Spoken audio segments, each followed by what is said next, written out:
College রুমের ভিতরে তাণ্ডব লীলা পরীক্ষার্থীদের। বিশ্ববিদ্যালয়ের সেমিস্টার পরীক্ষা কলেজে চলাকালীন পরীক্ষার্থীদের কাছে থেকে মোবাইল বাজেয়াপ্ত করায় পরীক্ষা শেষে কলেজের ভিতরে ভাঙচুর সহ তাণ্ডব লীলা চালালো পরীক্ষার্থীরা।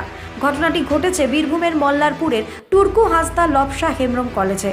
বুধবার দুপুর 1টা নাগাদ এই বিষয় নিয়ে বিস্তারিত জানালেন মল্লারপুর টুরকু হাসদা লবসা হেমব্রম কলেজের টিচার ইনচার্জ সুমন মুখোপাধ্যায়।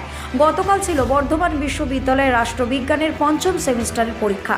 পার্শ্ববর্তী সিউড়ি বিদ্যাসাগর কলেজের ছাত্রছাত্রীদের পরীক্ষা সেন্টার পড়ে মল্লারপুর কলেজে। গতকাল পরীক্ষা চলাকালীন 4 জন ছাত্রের কাছে 4টি মোবাইল উদ্ধার করে বাজেয়াপ্ত করে কলেজের প্রফেসররা। এরপরই ওই সমস্ত ছাত্রদের পরীক্ষায় নকল করার অভিযোগে তৎক্ষণাৎ পরীক্ষার খাতা নিয়ে নেওয়া হয়। আর এরই প্রতিবাদে পরীক্ষা শেষে কলেজের ভিতর তাণ্ডব লীলা চলে। ভেঙে দেওয়া হয় কলেজ রুমে বেশ কয়েকটি ফ্যান, 2টি টিউবওয়েল, বাথরুমের ট্যাপ, চেয়ার, বেঞ্চ উল্টে দেওয়া হয়। ঘটনার খবর পেয়ে মল্লারপুর থানার পুলিশ এসে পরিস্থিতিকে নিয়ন্ত্রণে আনেন। যদিও শেষ পাওয়া খবর অনুযায়ী কলেজের পক্ষ থেকে কোনো অভিযোগ দায়ের করা হয়নি। অন্যদিকে রুমের ভিতর সিসিটিভি না থাকায় উপযুক্ত দোষীদের শনাক্ত করতে সমস্যায় পড়েছে কলেজ কর্তৃপক্ষ। যদিও বিষয়টি অত্যন্ত দুঃখজনক বলেই জানিয়েছেন স্থানীয়রা।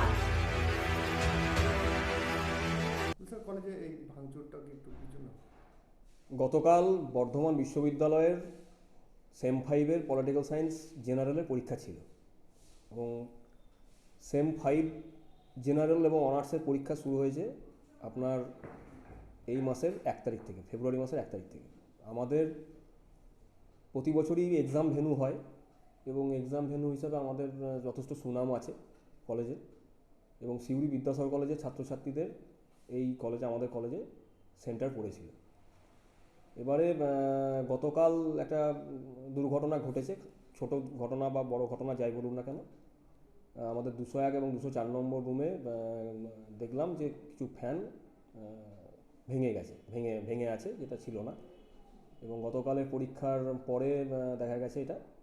আর ঘটনাটা যেটা ঘটলো সেটা হচ্ছে যে আপনার কিছু ছাত্রছাত্রীর কাছে মোবাইল পাওয়া গেছে।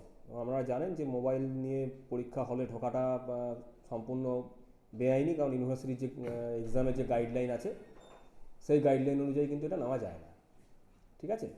তো সেক্ষেত্রে আমাদের যারা দায়িত্বপ্রাপ্ত ইনভিজিলেটর ছিলেন ওই রুমের, তারা মোবাইলগুলো বাজেয়াপ্ত করেন এবং সঙ্গে সঙ্গেই খাতাগুলোকে তাদের কাছ থেকে কেড়ে নেওয়া হয় এবং তাদেরকে হল থেকে বার করে দেওয়া হয়।